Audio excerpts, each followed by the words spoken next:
Whoa, whoa, whoa, whoa, whoa, whoa, whoa.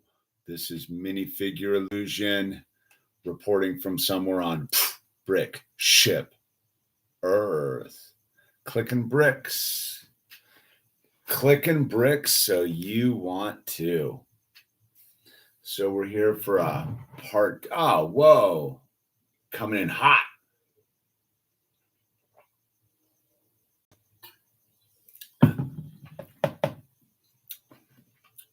Part 2 of the Slave One, also known as Boba Fett's Starship, because we're politically correct. We got our Boba Fett made. He's looking pretty tight. Ba-boom. The Boba Fett, we'll just have him kicking it right there. And we got the base made, solid build. I mean, that's a solid chunk of Lego right there. You could chuck this at someone's head and probably hurt them pretty radically. Would be my take on that. And it's got the little holder back there. So looks like we're getting ready to build the fuselage, number bag 3. And we got number bag 4 to bring it on home. So we're stoked. We're going to get after it. We're going to get our build on. And there it is. It's game on here on, I guess it's Monday for me still.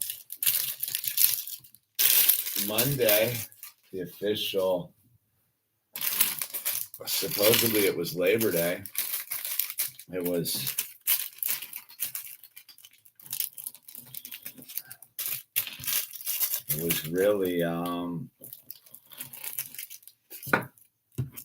really just a pretty mellow day. Pretty mellow day in the dream, if I do say so myself. You know, if you're not an American, today was a national holiday, the official end of summer. Back to work, yo. So we start the Technic brick and some pins. Where are we at? It's a pretty good build so far. I have to say that I do enjoy this build. We've been pretty Lego heavy the last weekend here. Al had the entire Star Wars universe in full effect the last couple days. Had everything off the shelves. Oh, summer lasts as long as you want to. See, I'm not a summer guy. I like fall, spring. I don't enjoy summer at all. It's a Southern California thing. Is I don't know. It was a weird summer, right? Wasn't normal.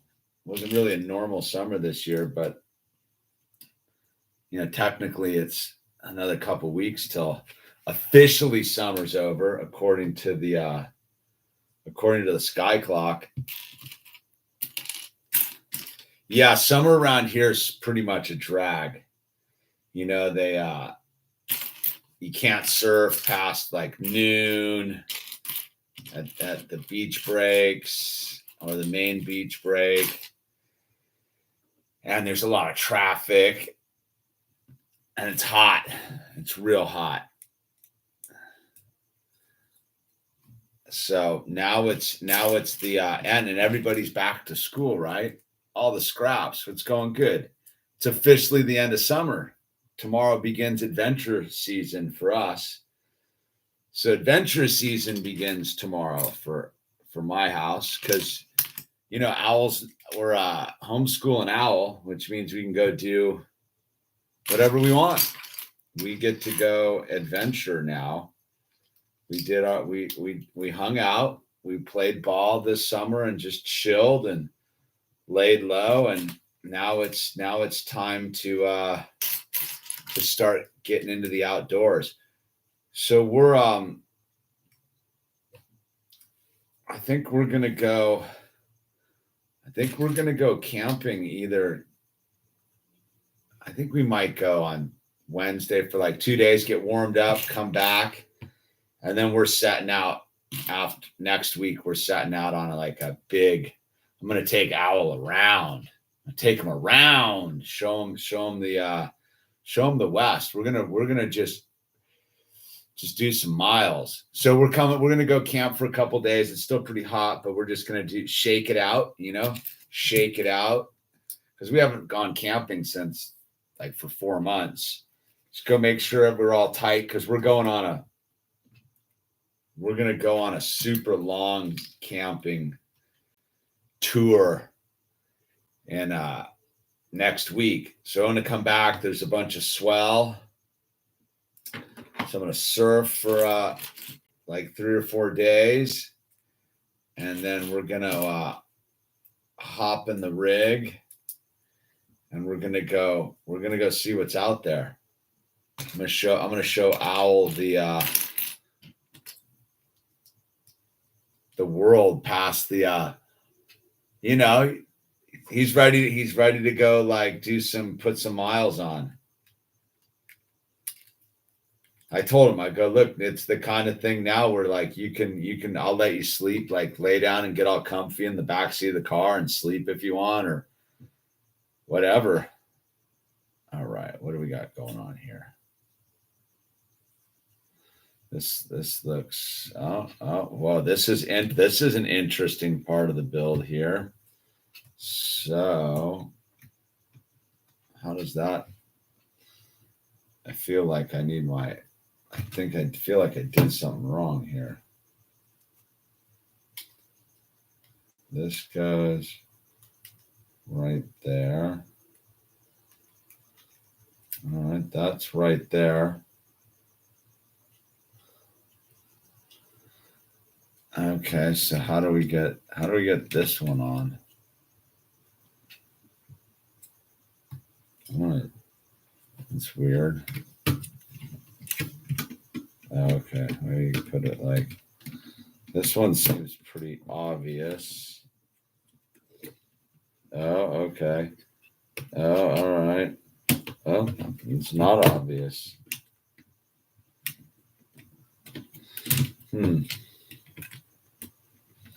That's tricky. There we go. So look at that. That's kind of clever how they and we got the new shower set up. So we'll have that going. It really is an important thing because I don't like to have to go around civilization, but you generally kind of got to go around civilization to get all cleaned up. You know what I mean? Like, so that's going to be a neat addition to the whole thing. And I got a bike rack. So we'd been doing, we like to take our bikes. Al's big into his bikes. So we've been stuffing them in the back of the pickup and the truck. And it's just a drag. So we got the bike rack the other week. We went and picked that up. So we're bike racked. We got the shower. We got the roof racks. We got the whole thing, man. So we're gonna go do a test run, like a 2-nighter. Just make sure we got everything, and then we'll come back, hang out with Mom here for a couple days, and I think Mom's a little bit like we haven't.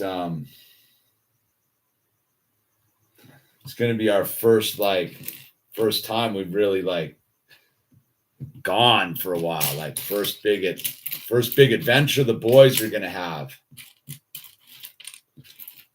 So we're kind of, so we're going to go wiener into it, right? We got a shovel, dude. We got that shovel all scraps, right? We got that shovel. We're ready. Oh, that's interesting how that just fits right on there. See, look at that. And then this just squeaks right on there. Okay. This is an interesting build right here. Yep, we've got our shovels. And I'm not putting on any stickers because yeah, so we'll come back and get all dialed in.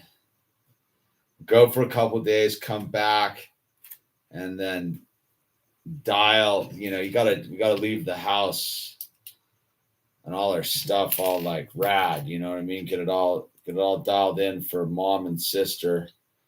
But the girls will have some time to just do their thing.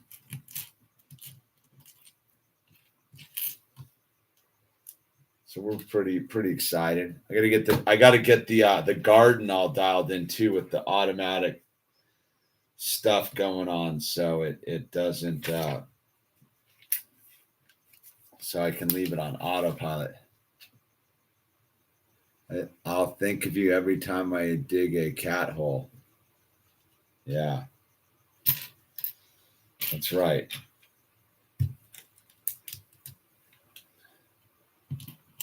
That's right, man. So we're stoked. All in all, pretty chill day, dude. So I cooked up my first butternut squash I grew last screw, and cooked up a big butternut squash tonight. It was delish. I was sort of skeptical about it, and wow, it was fantastic. You know, I cut the butternut squash in half, and I oiled it, I buttered it, and then I filled the hollow part, right? I cut it in half. It's got the hole where the seeds come from. I filled that up with a big chunk of butter, right? And then I put honey all over the top, some honey in the little hole. And then I put some spike seasoning salt over the top, and you cook it for 45 minutes. It was way better than I imagined, man. So that was kind of a rad victory today. Was the first butternut squash, and I got a bunch of them. And then I'm getting the garden all dialed in for the fall planting. So I ripped out, all my cucumbers. They're pretty much done. I'm planting all my peas and beans and radishes and all that kind of good stuff, and the carrots for the fall. Got another setup here, so I'm getting kind of stoked on that. But I really have to say I was super fired up on how good the butternut squash was. I didn't realize. And that one actually, like, those actually produced. And then I harvested a bunch of zucchini today. So that's good. That's good, yo. So I did that. That was sort of a victory. I made it, and then I cooked up a tri-tip. Butternut squash and tri-tip. That's what we had for dinner tonight. For the win. For the win. And yeah, it was good. It was good. And then I'm very excited about the sewing machine. I like them with cinnamon, maple syrup, and pecans.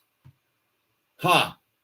I'm down. I like that. Yeah, I was a little, so I did it with the honey and the butter, and then like the spike seasoning salt I like season my hamburgers with. It was really like a sweet, spicy thing going on. It was like I was impressed. I was wondering, because I've never harvested them before. Did I harvest them too late or right on? They were, and they seem to store pretty well too. So That's exciting. I'm gonna make some butternut squash soup here, I think, and some butternut squash soup.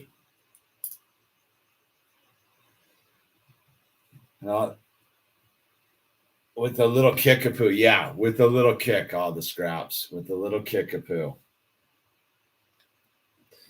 I'm one. I like it spicy. I couldn't get Owl to try it though. He's a finicky little bird. He was like, nope. I go, dude, what if you like it? He's like, I'm not going to. And I go, why aren't you gonna like it? He's like, I'm not going to because of the way it looks. I don't like the color. I'm like, all right, man, but come on, give it a try. And he's like, no. He wouldn't give it a try. And he's like, so he was like, I don't like the color.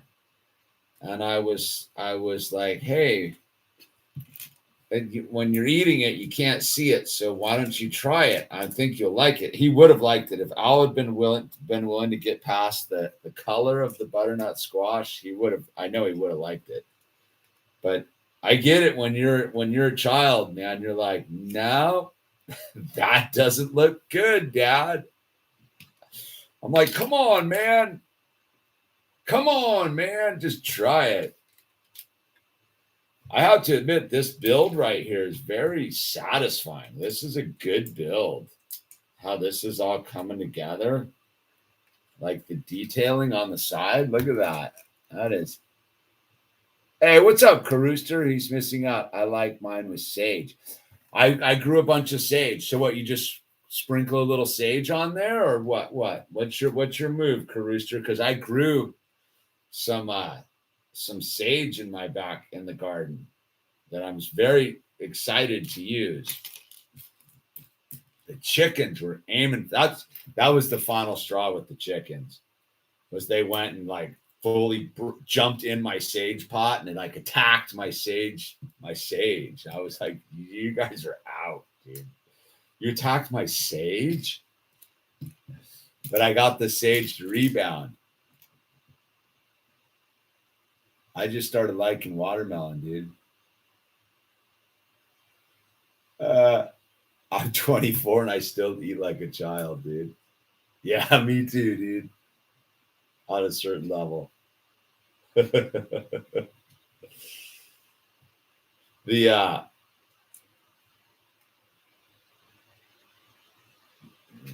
what is that? It's all the same. Yeah, it's all the same. I let it simmer in the soup and blend up my soup. Food transformation takes about 10 years. I didn't like, what's weird is like Owl loves mustard. Like he loves mustard on his stuff, right? Farewell to all the mini goats that you didn't know I had. Yeah, I know. They are goats. They really are mini goats, aren't they? So Owl loves mustard on all his stuff. I detested mustard till I was like 25. And then I stumbled in to Ingeldorfer mustard. I got it up in Portland, Oregon. I was living in it, and I discovered Ingeldorfer honey sweet mustard, like the Ingeldorfer, and that like changed my life. Like now I'm a full mustard guy, way into it. But yeah, it's funny. You get your little patterns, and you're like, no, I'm cool. I'm good, thank you. But Owl generally likes like spicy stuff. It's pretty interesting, but he's very sensitive to food colorings. He doesn't like, it's funny. Like I remember the first time I gave him tricolored pasta. I'd gotten some like rad organic tricolored pasta. It was all super, super rad. And he was like, no, I'm not eating green pasta or red pasta. And I was like, you're going to like it. Just try it, dude. And I forgot how I got him to fully eat it. But when I did, he was like, oh my God, it's the best. I love that.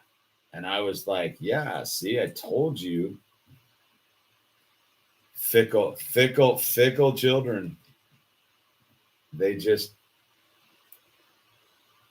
I guess that's kind of cool. It leaves them some surprises later in life. Like later in life, he'll try something and he'll be like, oh, that's what Dad was trying to give me, you know? I only like fancy mustard with pretzels. Yeah. That stuff and mustard you buy in the store cannot be compared. That stuff. Yeah. What's your Georgish? Just chiming in, having a nostalgic night. I think I remember you saying you listen to anything. Here's a good genre called Exotica, specifically Les Baxter.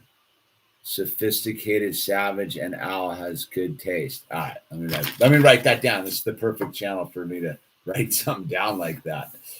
So I'm looking for called Exotica. Les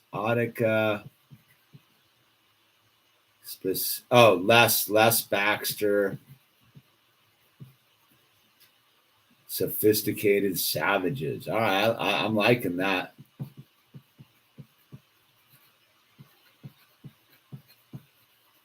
It's good music. I think pretty old stuff originated from the American time craze in the 50s. Okay. Good, man. I'm ready to listen to something new. I'm always willing to explore music. That's why I get weird with the whole, like, you know, when people are all like, what's your favorite music? I'm like, what day of the week is it? I don't know. And the reason I'm like that is I'd rather have someone like turn me on to something and be like, check this out. And I might like it, I might not. But either way, I'm meant to listen to it, right? I've been just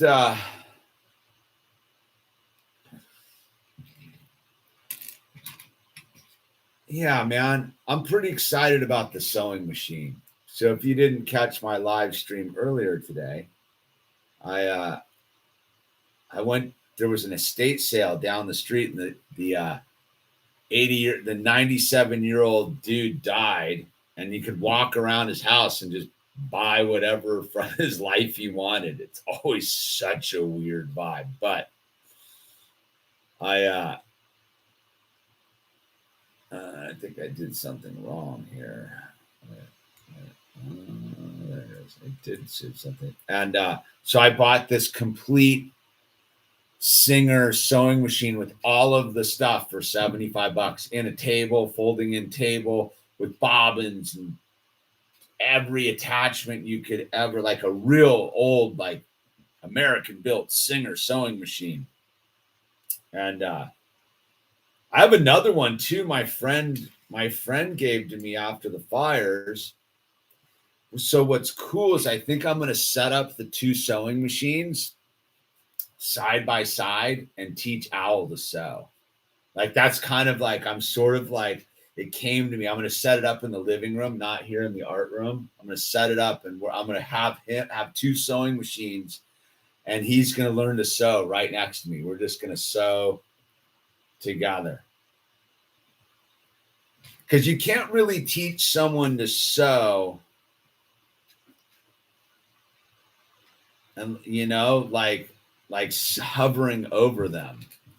You kind of need to be able, so it'll be cool. Like he'll be able to be right next to me and just follow my lead, right? Doesn't that seem like a good idea? Helped her make quilts. Yeah, Carooster, you get it. It's funny. When I took home ec in junior high, and we started sewing things, making the wallet and all that kind of good stuff. I never really understood what a gift that was. at the time. What a gift it was to learn how to use a sewing machine. I mean, I'm not that good at it, but I'm competent.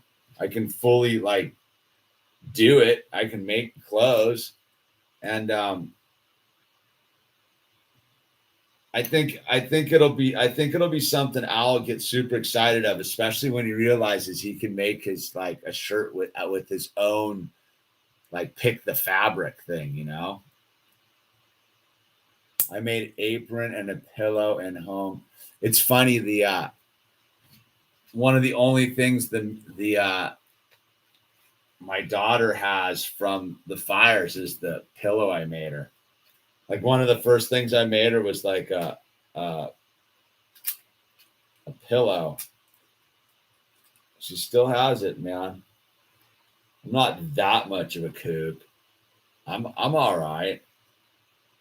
I'm not a terrible stepfather. I'm a giant pain in the ass, but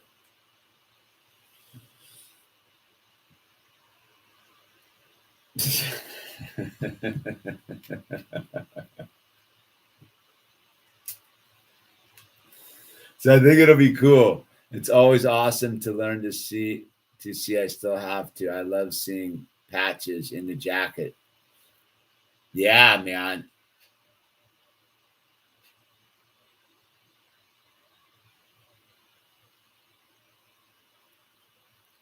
Martin Denny. I'll write that down too. Martin Denny.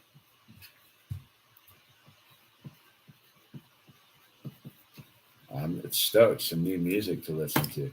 Sewing. Yeah, so that's on the horizon right now. So I got all the stuff. If you like, I can't wait. I'll make a video about it tomorrow. Like you guys will be tripped to see what I scored out of this estate sale. I got a box of extension. I went and looked at it today. I got a box like this big. It must have $400 worth of extension cords in it. Like extension cords aren't cheap. Even your basic like low gauge orange ones still run you like $30. I got an entire box full of extension cords for $5, dude.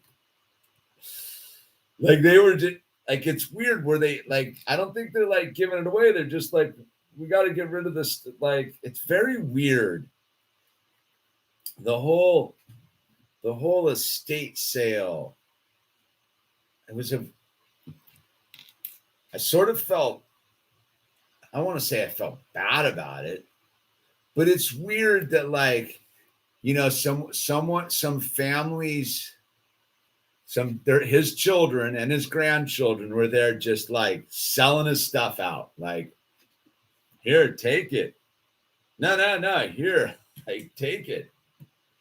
What do you want for it? Make an offer. $5, dude. Like his whole life, like I was in his office, like all his like office stuff was there. You could get like, you know, briefcases for $3 and all this stuff, and you're just like,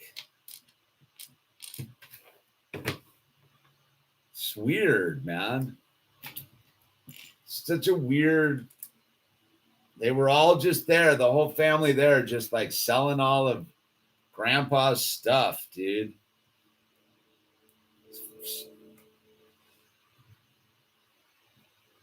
It's like, it was just like, it was sort of like walking through a ghost.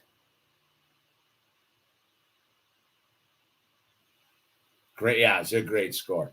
But it was like I was walking around this dude's house, like, right, it was still like, so I got there relatively early because it's down the street, right? So I was like one of the first people there. Like I'm walking around in this dude's house who like must have recently died in the last, you know, month, let's say. Old guy, right? I'm walking around in this dude's house.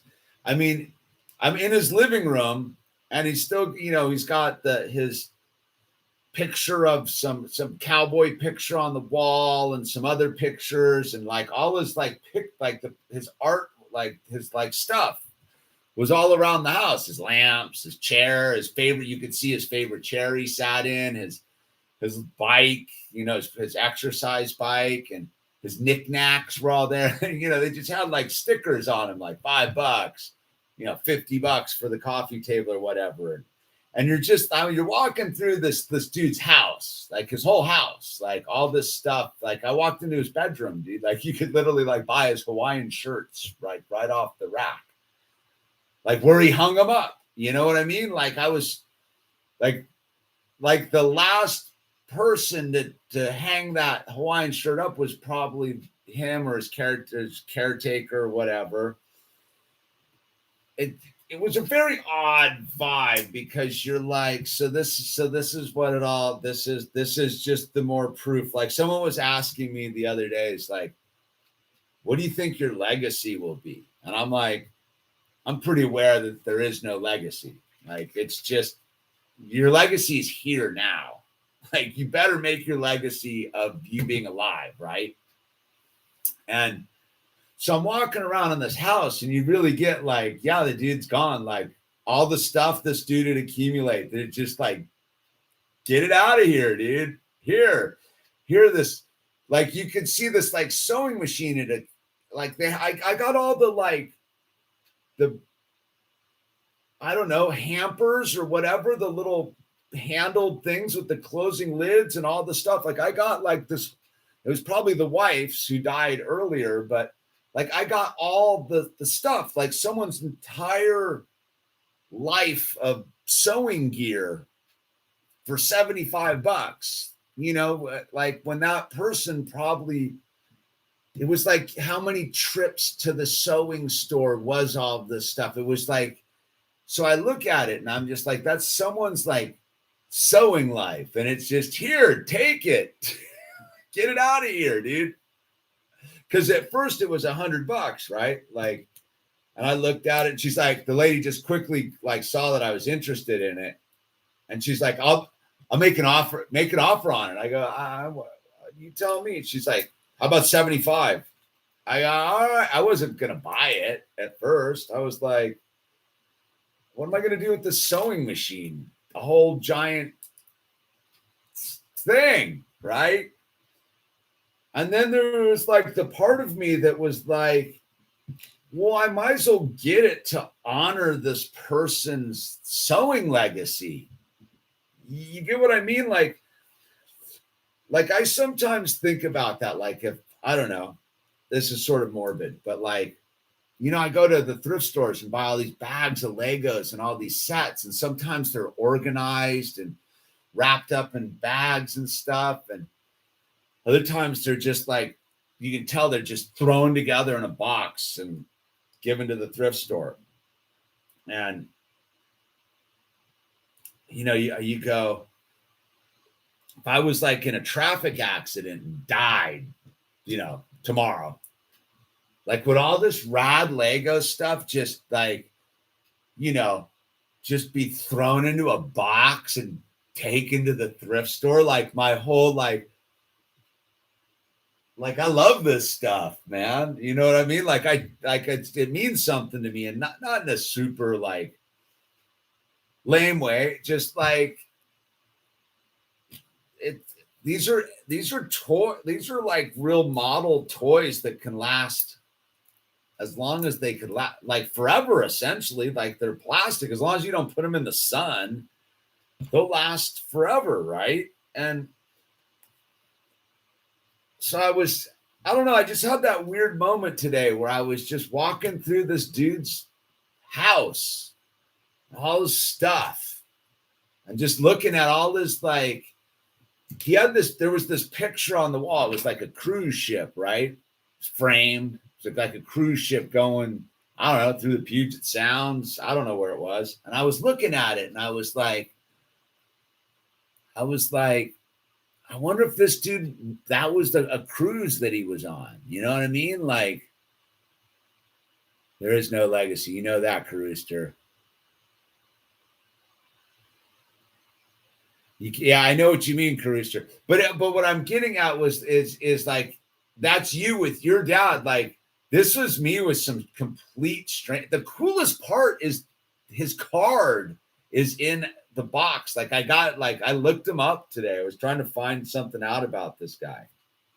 It's just a weird. So when I lived in Portland, Oregon, Brewster, you'll like this story because you know Portland.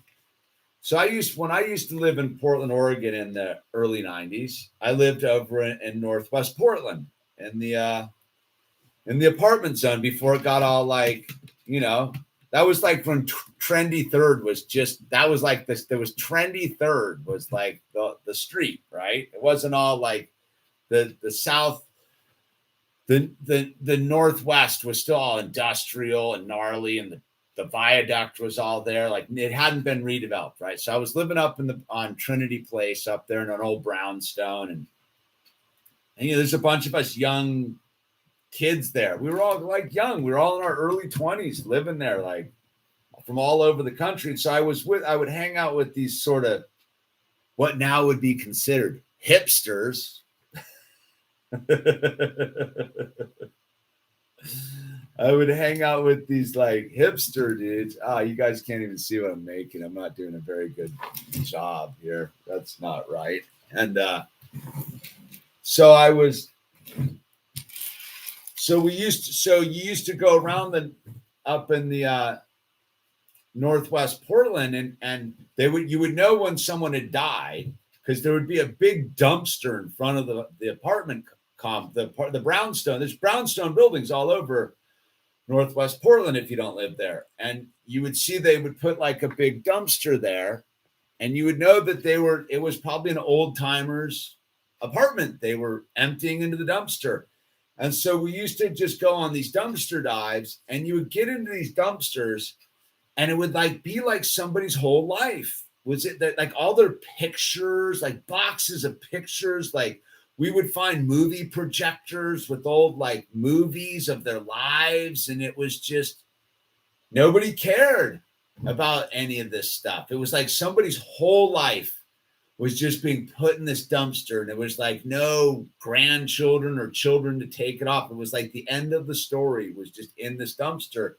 And we used to just go in and like sit there and look at these old photos of these people that we had no connection to, and just trip out on their lives and just look at their stuff, and be standing in a dumpster, like one of those big tall dumpsters that the trucks drop off, and just be standing in there digging through their stuff and that's going to the landfill. It was very like, I think that's why I don't get all up about that's why I think it was one of those things that taught me how temporary all this is and how it just doesn't matter. You can hang on to pictures and all your trinkets and trophies and ribbons and little special knickknacks you got from around the world, but if nobody cares about your story or your knickknacks, they just end up in a thrift store or a landfill, or it's very weird. Like the whole human thing is very weird sometimes. So I had that kind of an experience today where I was just picking through somebody's life going, what part of this person's life do I want to bring home? And that's why I like the cowboy hat. The little trinkets go, yeah, but if no one's like, the weird thing I guess I'm getting at is it makes you realize you're a part of a frequency that matters, passes through. But what I'm getting at is if we were like some of the only, like we were like cutting edge hipsters in Portland in 1993, right? Like no one else was doing stuff like that. And we used to go find this stuff, and there would be so much rad stuff, and you would end up leaving with like, maybe you could like the projector or some like box of slides or something, or some goofy picture of the dude standing next to a Navy destroyer or something. You'd hang it in your house, and until you move to the next house, and then you'd be like, well, and so what I'm kind of getting at is if there's no one there, if it's sort of like if a tree falls in the woods and there's no one to hear it, does it make a sound? It's like if there's no one to collect the trinket, did the trinket ever exist? You know what I mean? Like we were like the last humans to look at this person's life and literally be standing in a dumpster looking at the pictures. And I don't know, is that the guy? I don't know. Like looking at the pictures of them and their, at the Rotary Club with all their suits on and all this stuff. And you would, I don't know if it ever struck me as like sad or anything. It was just always sort of like,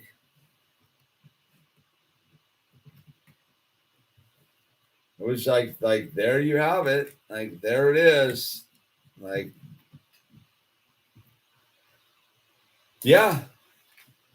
So yeah, that's what's so, I think, so funny. Yeah, we spend inordinate. Dude, look, if you took a tour around, if you saw you've seen our garage, dude, all of this stuff I've accumulated in 2 years, 3 years, with our house burned down in 2018, 19, 20, 21. This is like all this stuff has accumulated in 3 years. More like just stuff. And so you really do get this sense of I think right now in time space of like, well, what is it that we're trying to, what is everybody's like trip right now? Right? Is it like, what are these people like saucing up trying to hang on to? Like, what are they really trying to hang on to? Like their garages full of like stuff they have in boxes they don't care about anymore? Like, what really is everybody panicking about, like trying to hang on to? And I can sit here and say, like, yeah, dude, my family home burned down in 93. Our family home burned down in 2018. I used to dig through these people's lives in dumpsters. Like walking, like I know that like there's nothing permanent here, man. It's I think it's like almost, there's a sort of weird sadness to it too, like as much as you want it to be like, as much as you would hope that maybe if I just hang on to this Lego ship and pass it on through time and space, it'll mean something to somebody. And it just doesn't. It's just total fabrication of like, oh, it's gonna mean something. It just and the balance of that thought, right? The balance of that thought of like it really is meaningless is not to become like nihilistic, right? Is not to be like, it was one of the big talks me and my wife were talking about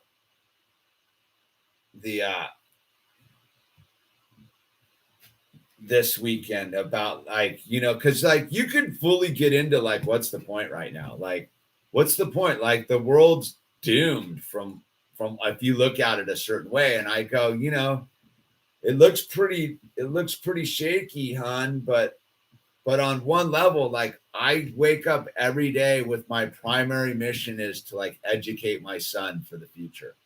Like if I truly didn't believe that we as human beings were going to make it through this phase of life, I wouldn't sit at my dining room table every day with Owl, like teaching him like multiplications and how to read and write and sew things. And I would just be like, son, we might as well just like start taking pills and call it a day, dude. But I don't. I fully believe that we're gonna pull this off, but it's the intensity of it is very, very much real, because again, it's like, what is it all about, right? Like what are we trying to pull off? Because so what, you pull it off and your stuff gets picked through by some random surfer dude after you've lived 97 years, and he's looking at your stuff in your office going, this dude was probably a Marine, dude. Like he's got Semper Fi stuff here. And it's very,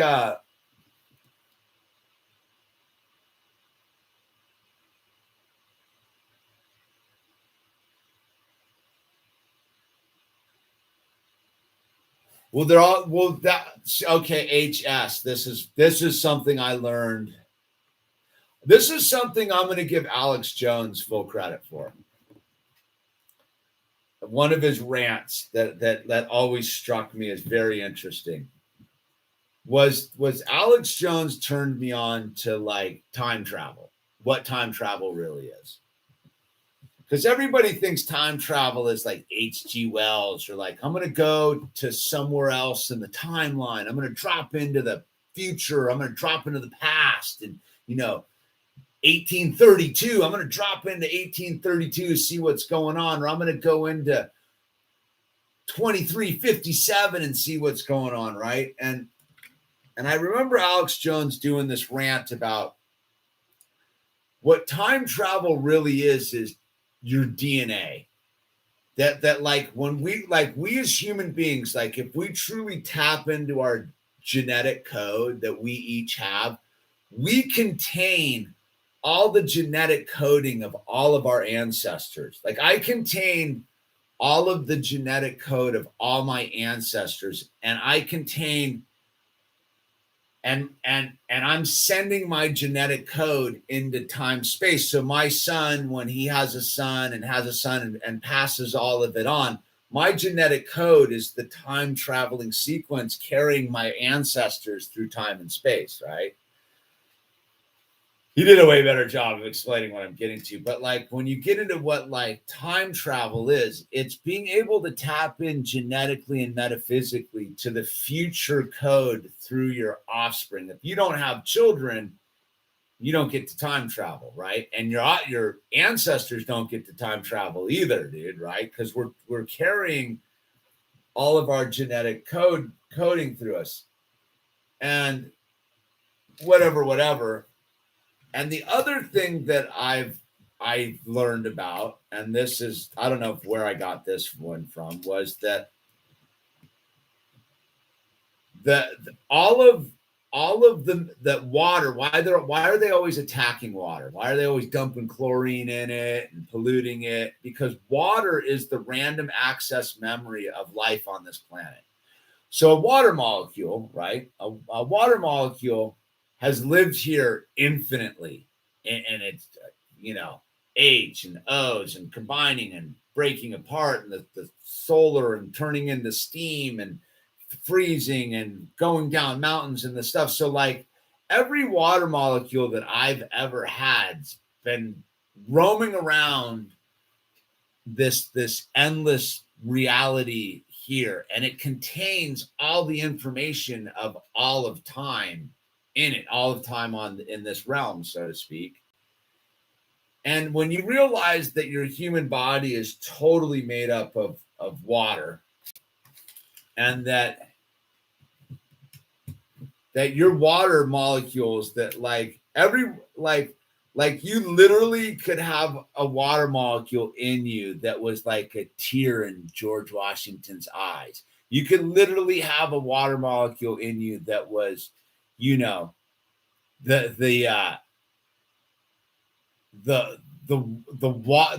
glacier that moved the rock into that school in Minnesota they moved the rock from. You know what I mean? You could literally like who knows where all the water comes and goes, but it's a closed loop, dude. And so when you realize that water is the random access memory of life on this planet, and you can tap into the water, and then you tap into your genetic code, and then God's helping you turn into like the multidimensional tuning fork with this data to broadcast into the infinite. Do trinkets really matter? I'm having some of that natural LSD right now. Holy smoke, dude. Whatever I was just talking about is like frying my melon, dude. And yeah, I think it's that. I think that's why everything's so crazy right now is we're all, many of us that are tuned into life on this of our experience, know that there's more going on here than we can even comprehend, but it's super like Buck Rogers. Like, I think that's part of like what science fiction's about, right? You know, when you think about like science fiction, like TX 1112 or whatever, or you know, what's the dude who writes all the, you know, like Blade Runner and H.G. Wells and all the science fiction writers, right? Maybe they made it seem so fantastically ridiculous with like, you know, hovercraft and, you know, all the weird robots and whatever science fiction is, that it's way more like organic and like way closer to like what Terrence McKenna is talking about with this stoned ape theory. But they're trying to short circuit that stuff too. It's got something to do with the pyramids, man. I'll tell you that much, dude. It's got something to do with the pyramids. Stanley Kubrick, dude. I swear I heard something about source water, completely forgot. Yeah, the water stuff. When you tap into that whole like level of it all and realize, yeah, we're that's why they're shutting it all down right now, people. Like, they're not shutting it down because they're like bored. They're like, these people are close to figuring out what all the Greco-Roman buildings around the planet with the Antiquitech are all about. These people are about to figure out why the pyramids are placed where they are, because it's pretty obvious that these are all like, you know, energy nodes. And, you know, that they say that under every like you know, big fancy cathedral church is a natural spring, right? That the water, that all those ancient churches, there's always a spring under them because of the water. The water is super important and it gets overlooked constantly. And you know, one of my main issues is about the waters, the whole thing to the deal. It's all about the water. And so, you know, you know, you look at again, like what's going on with the sauce, right? It's to pollute those two things at the same time, right?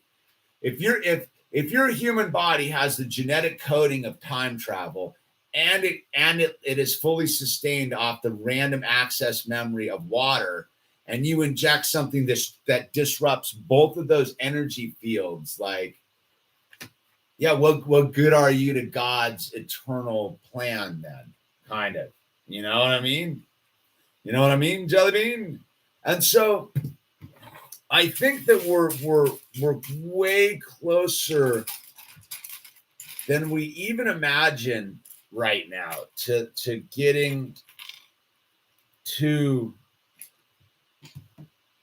the point of all of it, you know? And I'm not going to put the cape on the Mandalorian so that Owl can put that on himself, but there's the Mandalorian.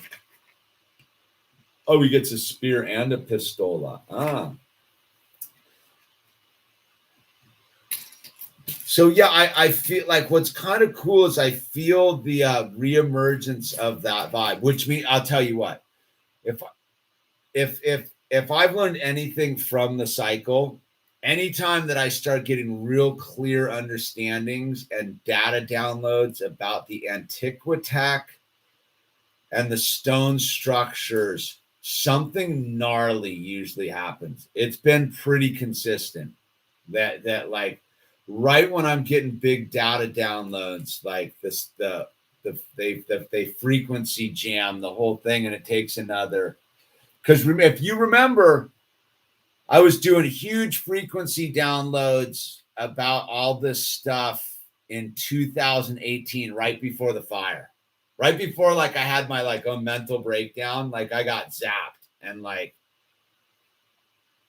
I was talking a lot about the same stuff. And I remember I made a video where I was talking, doing a live stream in front of the surf shop, and we were breaking off all this stuff. And then it took a while to get it back, man. And then the last time I was really, if you go back, I think I don't know if I've deleted them that far back. I think I deleted all my live streams, but if you go back like right before the coof hits, I was fully getting information downloads about what was going on too. And so if I'm getting these, that usually means that there's going to be a counter move to make sure we don't talk about the antiquitech, time traveling, future primitive technology that I think is what it's all about. Just my intuition kicking in right there. That it usually happens like right when I'm getting my most relevant downloads. It happened to Max Egan too, dude. So for those of you guys, if any of you follow Max Egan, right? He was doing some huge downloads about the Antiquitech and the Great Reset and the foundlings and the whole thing. And that's when he got zapped by the blue beam. And he got zapped by the blue beam. I want to say he got zapped by the blue beam in January of 2020, right before it all went. See, I think that's what's going on is I think that we as humanity are way closer than we understand to like beating them at the game. That's why I like Infinite Waters, dude. We're building the Infinite Waters gets what's going on, dude. Like Ralph gets it. Because Max Egan's never been the same since he got the blue beam. Like when he got zapped, he's never really come back from it. To the like he's over in Australia, like just losing his marbles right now. Just like, oh my God, it's game over. We're goners. And I get why you might, but he doesn't rely on the data he knows, dude. He knows this is all a hoax, dude. So it's interesting to see him totally attached to the thing right now.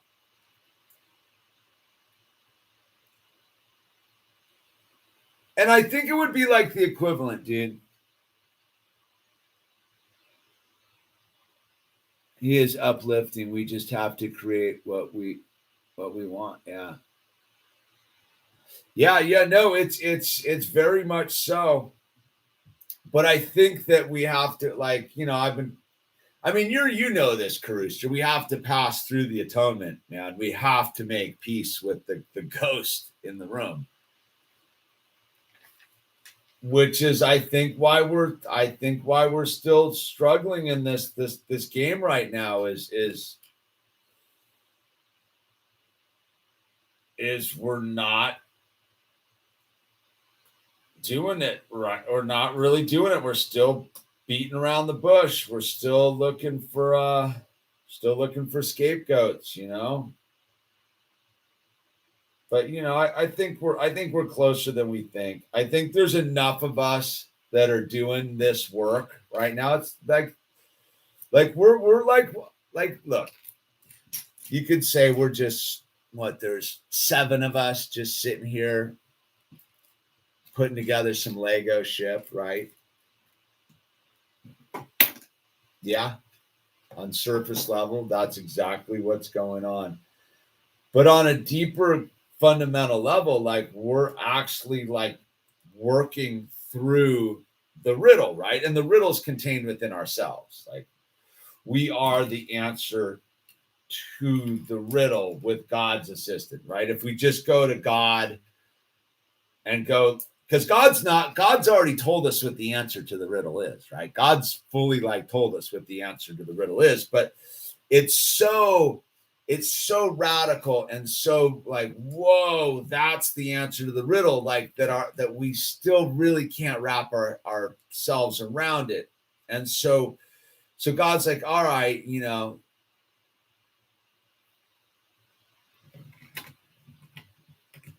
I got it. The answer is it's too gnarly, right? The answer to the riddle. And we can glimpse at it. We know that we're closer than we think, right? And so we got to do the work, right? And what is the work? Like, what is the work? Carooster knows. Like the work is the willingness to suffer with grace and dignity, right? And I don't mean like suffer in like the victim narrative sense of the word. I mean like truly understand the depth of this human experience and the real like what I was talking about, walking through the ghost of this dude's life and realizing it literally turned into a $3 sale, dude. Here, just take it, dude. Just go take it, right? And like that in itself is like very like whoa, like working through it, constantly working through it, right? And I'm doing this wrong. Right? Hold on, I got to regroup on this. Wait a second. There you go. Swing. There we go. I think we got it now. I think we're cooking with gas now.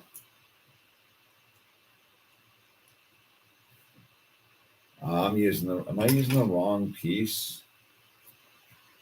That's why I'm getting so confused. There we go. All right. So we're doing the work, right? Suffering is truth. Forgiving everything. You're right, Cruz. You're forgiving everything. Yeah, that's what I mean about Max Egan, right? Like I watch him and he's like, and I think we're all sounding the alarm, right? Like, hey, but you have to know what to forgive, right? Like you can't just say, forgive everything. Well, most people haven't even gotten to the point of understanding what there is to forgive, right? They're still caught in the trinket gathering mentality, like, oh, like there's an answer, like the answer must be like $4 million, right? Or an electric car, or Elon Musk's going to the moon, or some sauce in your arm. Like that's the answer. And then you go, oh no, it's the true understanding that love is forgiveness, right? That love is the ability to deeply, deeply forgive and allow it to occur, allow the pain to occur, allow the suffering to occur, not because we're masochists or we're self-sabotaging. It's to understand that in order for us to like truly get to the other side of it, we can't like fight it. There's no stopping it. It's happening. And whatever's happening it's meant to like free us, right? If we can truly forgive it. But what can we, like, what is that forgiveness, right? Like what is that forgiveness? And then you go, oh, well, what's the atonement? So Carooster has a deeper involvement in a spiritual practice that I brushed up against, and I had the book, and I understand a certain level of like what this forgiveness and what this atonement is, right? What it is that we're trying to forgive. And part of what I think that we're trying to forgive is our own meddling, dude. What's up? Good night, Jackson Robert. Got to wake up early for work. Glad you pulled in, Jackson. Nice to see you. I've dropped the caffeine before, dude. HS, dude. I did caffeine as of all the drugs that I've gotten off of, caffeine by far the most brutal of all of them. I never had a detox off of benzos, so I can't speak for that one. And I did have an opiate withdrawal once, which was pretty rough, dude. But getting sober, stopping cigarettes, ending sugar, none of them compared with the brutality of caffeine, man. So I back in, I want to say like a year before I went to Chile, I got off the caffeine, man. I got off the caffeine, and I was no caffeine for about a year. And I'll tell you what, it was one of the greatest things I ever did for myself. But I will tell you, dude, so I relapsed on caffeine down in Chile. I was down in Chile, and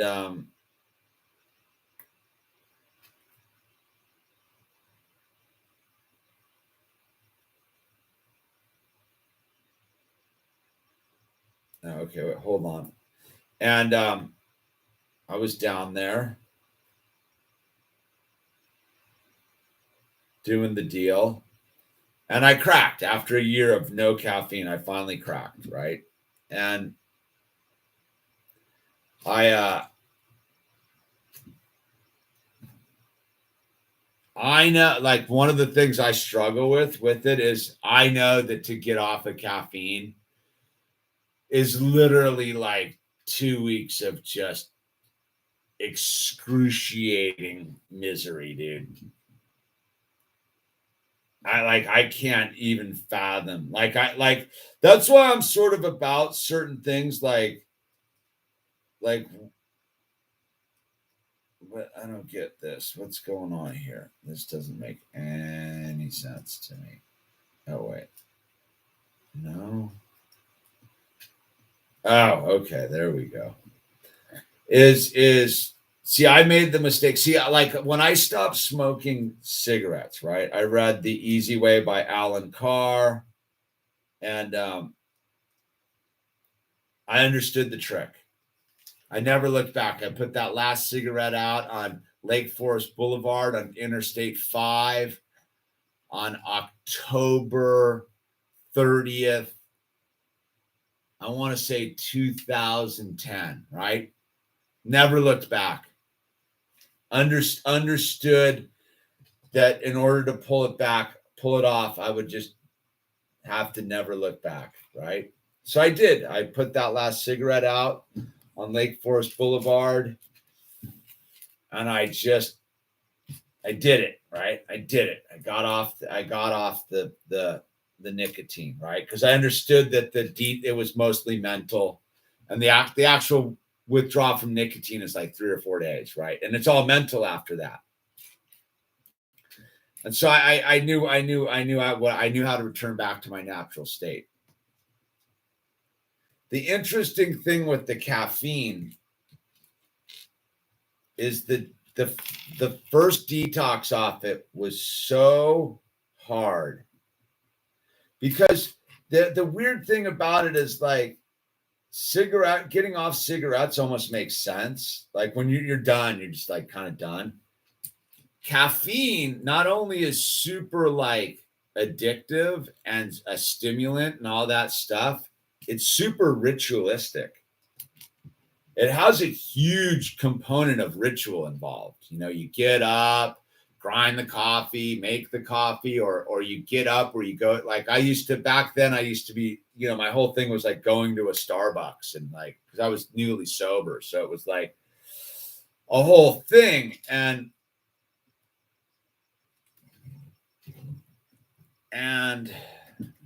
wait, hold on.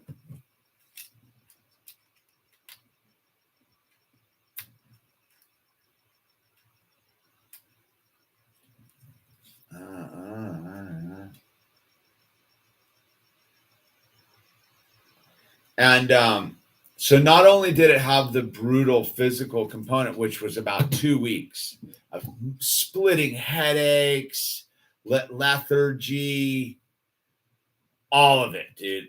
Like the detox off of caffeine is horrid. And so I did it, right? I got off the caffeine. And I'll tell you what, man, it was one of the greatest things I'd done, dude. Like before, I used to have to get up and go get a cup of coffee and kind of check in with my cup. It would like getting up would be like an hour, right? Because I'd go get the coffee. When I finally detoxed off of caffeine and I got my life back, I would wake up and be like, boom, like on. And it was like super gnarly. And I was super into it.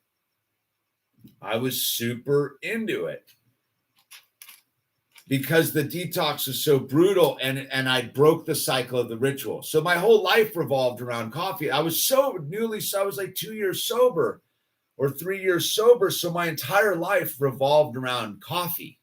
Like go to the coffee shop, meet the people there, drink coffee at AA. It was all around coffee. Like every part of it was in this coffee matrix. So I got off of it and I was down in Chile about a year later. Like I was fully down in Chile about a year later off of coffee. I wasn't even drinking it down there. And I'd been down in Chile about 5 weeks at that point. And I was standing in line. I was eating a lot of sugar though, fully just powering sugar, dude. It really kicked in my candida. But I was standing in line at the market. And there was just this little like energy drink, dude, like a little like 10-ounce can energy drink. And I was like, I don't know, something about the can caught my attention. It was like the color of it. It just looked good, dude. It just looked good, dude. And I got it. That was it, man. Game over. And I think about it all the time. I'm like, one thing that would fully improve my life is like no caffeine. And I go, I'm not willing to I'm not willing to do the detox, dude. Like straight up, dude. I don't want to have anything to do with it. I don't have 2 weeks to burn. I don't think I could make it. I don't think I would last. I probably could. I'm more afraid. It's call it like a weird fear, but I'm like, I don't want to deal with it, dude. And because I did it and I know how gnarly it is, dude. Getting off sugar was easier. And it's like getting sugars off, and I backslid on that, but like getting off of sugar, and sugar's in everything. But if you have like my wife was super on it at the time, so it wasn't that hard. She knew how to get me through it. But yeah, I don't think I could do the caffeine thing again, dude. I don't know, man. That's why they say, dude, that like you shouldn't mess around with your sobriety.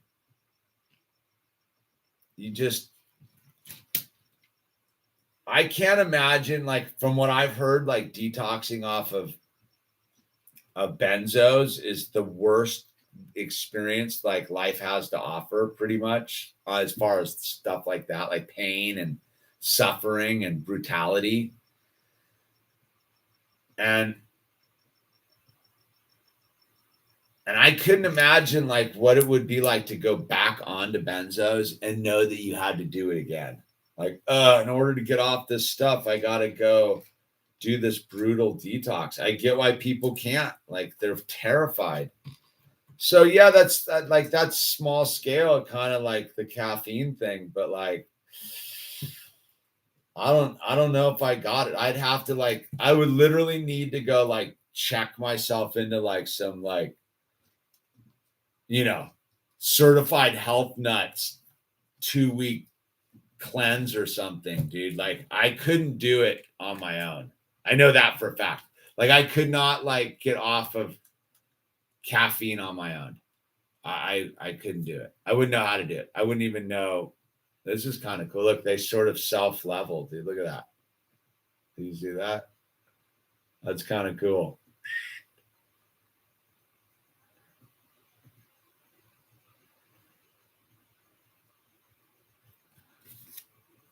I like having chai tea. Haven't fully kicked caffeine, but I'm close. Yeah, it's gnarly, dude.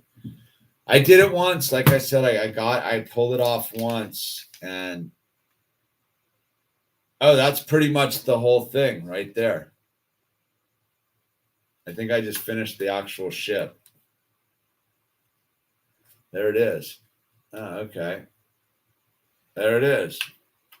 Okay.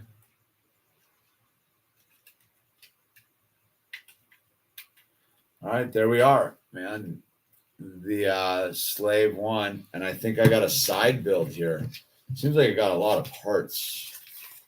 How crazy of a side build is this?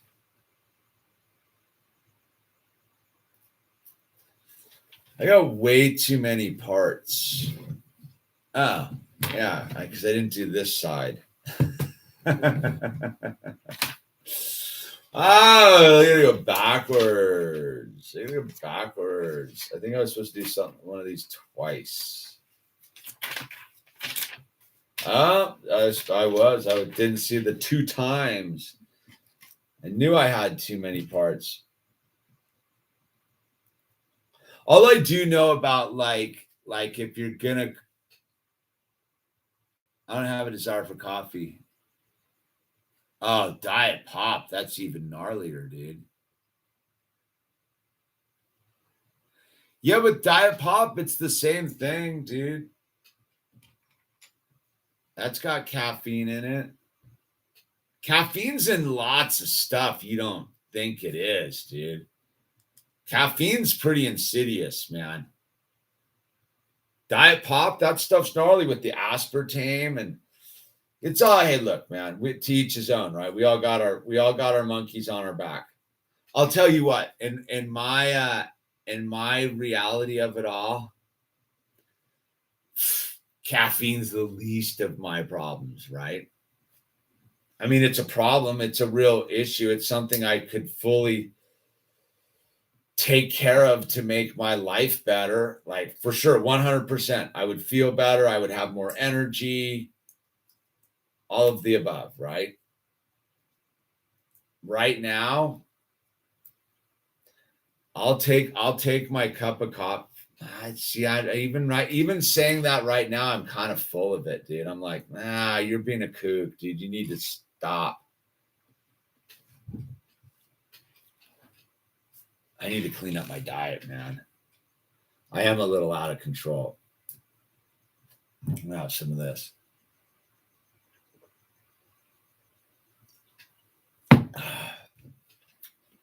Yeah. The human condition, dude, it's real.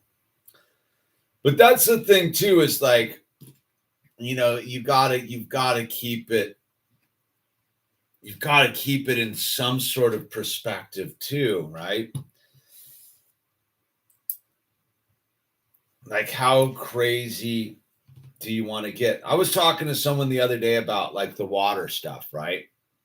So when I lived up on Rainbow Mountain, I was like a lunatic with like water purification, right?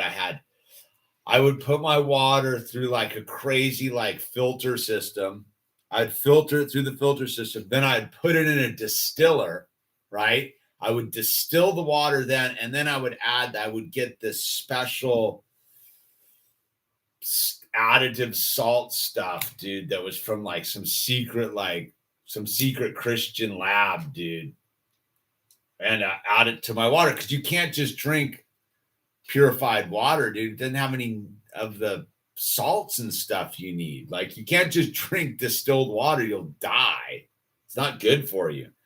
So I would do this whole like water thing, right? And I remember like when we were setting up, and then I moved into that trailer for a while, and they had the filters all set up on a reverse osmosis thing, so I wasn't really that worried about it. Whatever. And then we moved in here, and I was just like, I get the bottled water in the glass bottles and the whole thing, but I'm like, I remember sitting there being like, am I doing the whole, I go, okay, like, am I going to do the whole, like, get the distillers and the thing? And I go, and I ask myself, I go, well, why am I going to do that? Like, why am I going to do that? And I go, all right, I know the whole thing about the pineal gland and the fluoride and the whatever. And I go, well, I'm getting some pretty like clean water delivered here. It's as far as it goes, I'm doing all the stuff with the glass bottles and the this and the that. And then I go, so if I got this distiller and did that whole, and the filters and did all that stuff again, why would I be doing that? And I was like, well, would I be doing it for health or fear?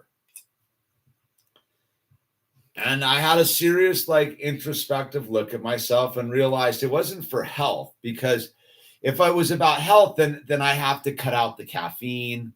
I have to cut out the sugars, right? The sugars and the sugar's insidious. And I don't get like processed, I get as, I do like monk fruit and stevia and stuff like that when I can, but like I make cookies, dude, and things like, who am I kidding, right? And so I asked myself, if the water thing's really about health and not fear, then I'll do all this other stuff too. If it's about health, then I'll stop the sugar, I'll stop the caffeine, I'll change my entire diet. But I go, no, the reason I'm going to do all this water stuff is I'm afraid of the water, dude. And I was like, well, knowing what I know is like, you can just pray over your water and that'll change the frequency of it. Like praying over your water will change its frequency. It'll change its molecular design, right? Just pray over your water, right? And so I got into this whole like thing of like, well, why am I doing certain things? And I go, if they're based upon fear, if I'm doing all this, getting all these water purifiers and doing all this stuff for the water, but I'm doing it because I'm afraid that I'm going to drink poison water, I'm doing the exact opposite of praying over my water and just going, God's graced me with this setup and blah, blah, blah. And, because like, again, it's like, I always got to go to the thing. It's like, why am I doing what am I doing? Why am I doing what I'm doing? Am I doing what I'm doing out of fear, or am I doing it out of truth, dude? And that's where I went on this round with the whole, like, I'm not getting all the water purifiers and all these distillers and all this stuff. Because I go, I'm not doing it for health. I'm doing it because I'm afraid of the water. And I go, I'm not afraid of the water, dude. Like, I'm not afraid of it anymore. And I don't mean it like to denying like the benefits of it. I just said is you get what you put into it, right? So if I'm putting a fear-based motive into my actions for purity, am I really getting pure? Am I attaching to the water can kill me, right? And this goes back to what Karuster was saying. It's like, forgive it all. For me, one of the big realizations I had was realizing that the clouds were trying to kill me, right? So as a dude, I remember at some point this was back up on Rainbow Mountain. I was up there. I was distilling the water, growing my own vegetables. I just had Owl. We were like super pure with our food. We were eating real clean and the whole thing. And I remember one day I was sitting up there and, because like the upper atmosphere aerosol injection, it's super real. Like you can say what you want, but it's super real. And I was watching them spray one day up in the clouds, right? I'm watching the spraying go on. And I'm like, oh my God, like, look at, they're just coating the sky with this stuff today. And I had this moment of realization where I was like, dude, the clouds are trying to kill me. I go, the water's trying to kill me. The soil's trying to kill me. The cloud's trying to kill me. The exhaust pipe in my car is trying to kill me. All this stuff's trying to kill me. And I'm like, it's too much, bro. That's no way to live. You can't live and be afraid that everything's going to kill you. And that's where I think I had like a deeper spiritual understanding of forgiving it all. Like if I actually think the clouds, like it's unarguable that the upper atmosphere aerosol injection is probably going to kill this planet, dude, with the weather engineering and the aluminum being dumped everywhere and the barium being dumped everywhere. It's probably going to do us in, but no one really wants to acknowledge it. So whatever. But I go, living in that mindset of like, the clouds are going to kill me and kill the planet. I go, I'm living in fear, man. And if I'm living in fear, I'm not living with God, right? Because God's like, dude, don't sweat it, bro. Like, no, fully be informed, fully use your voice to alert people to the thing, but don't be afraid of it. Don't be afraid of the upper atmosphere aerosol injection. Don't be afraid of the fluoride in the drinking water. Don't be afraid of it, dude. Be aware of it. Be conscious of it. Because if you're conscious and you're aware of it, then you ultimately can pray for it, right? And so that's really a lot of where my vibe has moved with some of this stuff. Is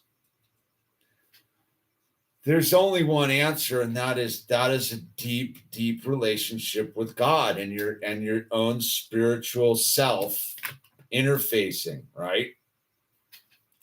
And you can run around all day long screaming about dudes in funny glasses and other guys with their suits and ties, like, these guys are trying to get me. But if you do that, if I give the upper atmosphere aerosol injection more power than God, that's idolatry in my book. That's denying God his true power. And I'm not doing that, dude.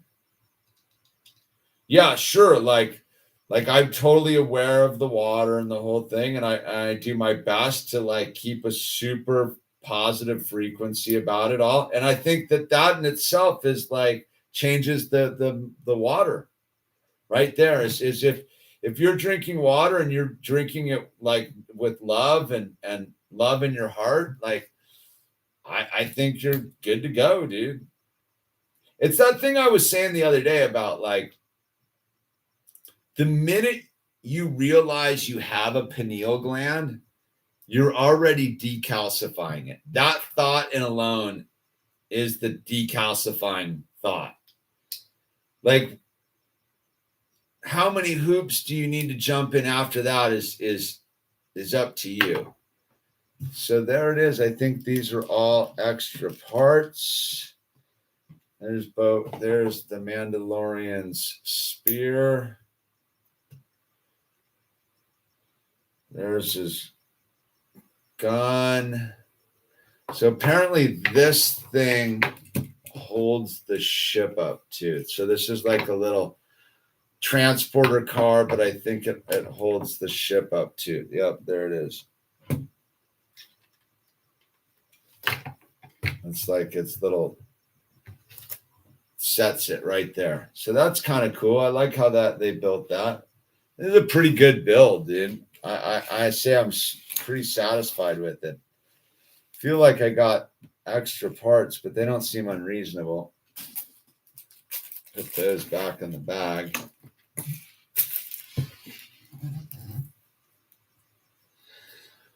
So yeah, I mean, we've it's funny, I just opened the gates. So Owl and Star Wars is an interesting story. So I first tried to show him Star Wars like 2 years ago, right?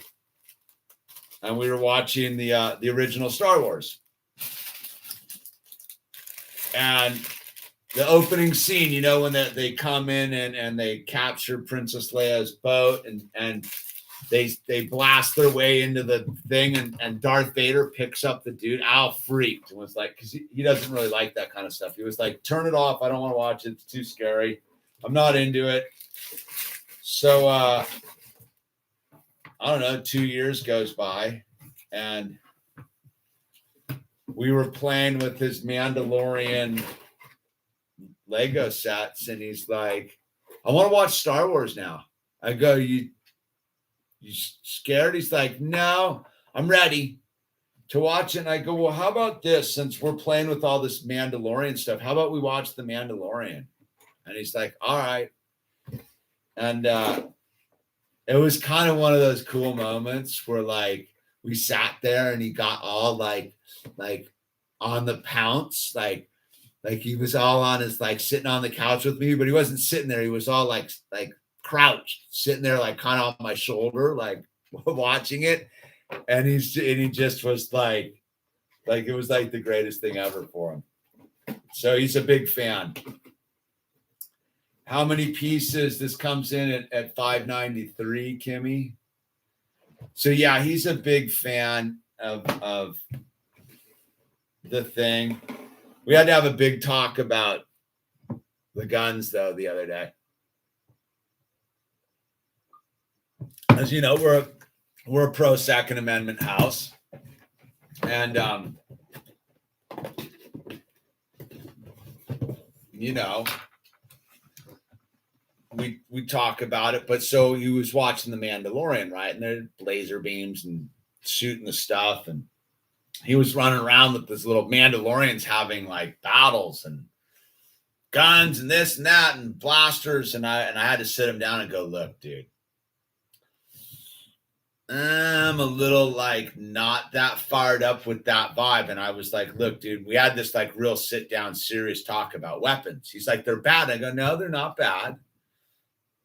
I was like, but you have to understand that they are as bad as the user. And we had this really cool kind of talk about it, but it really kind of kicked off, you know, for the first time he saw like, because we don't watch television or anything really.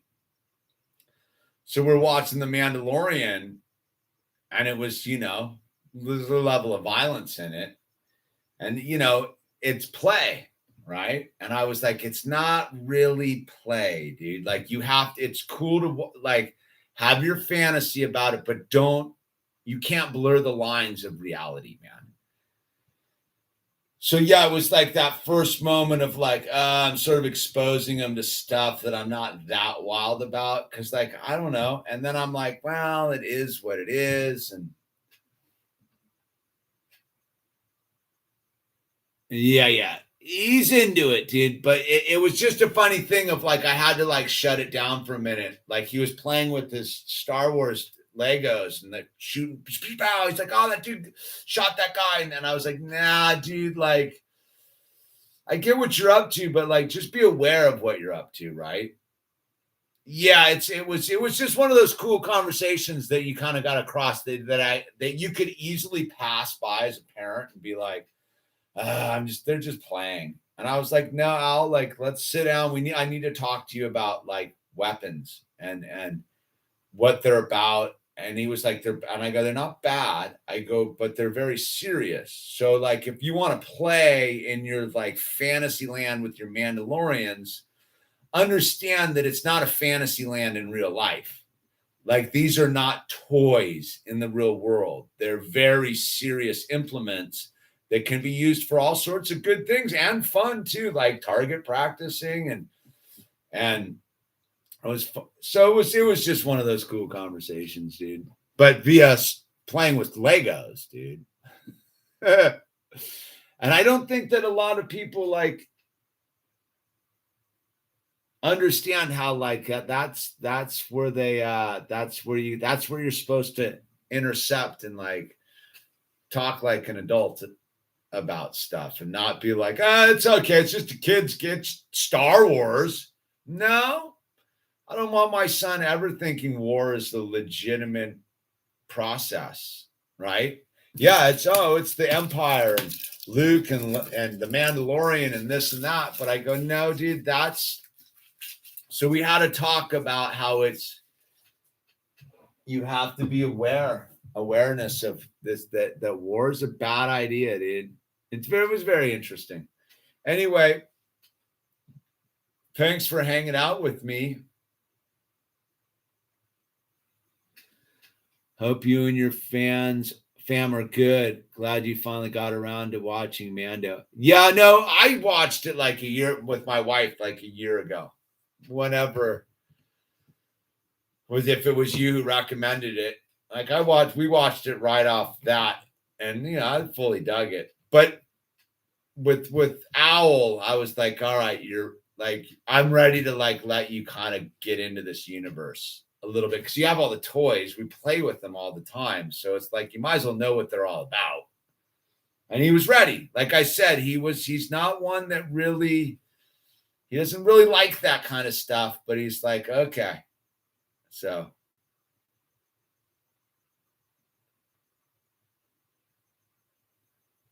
it's all about, yeah, it is, Kimmy.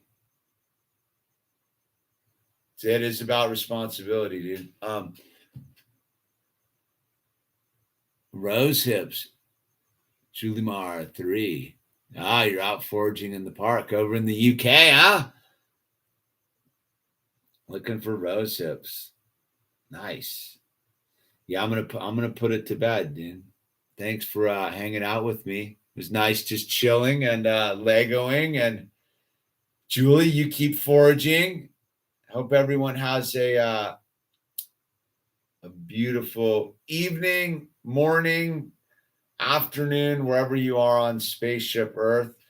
Let's keep on. Look, we can make a better world one brick at a time, right? We just got to keep building.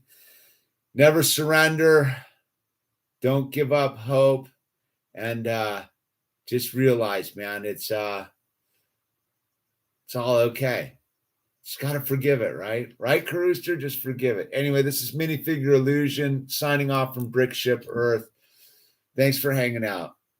Yeah, the sewing videos are going to be good. Me and Al, Matt, like side-by-side sewing machines should be interesting. I'll make the video tomorrow about the thing I scored. So stay tuned. All right. Good night, everyone. Or good morning.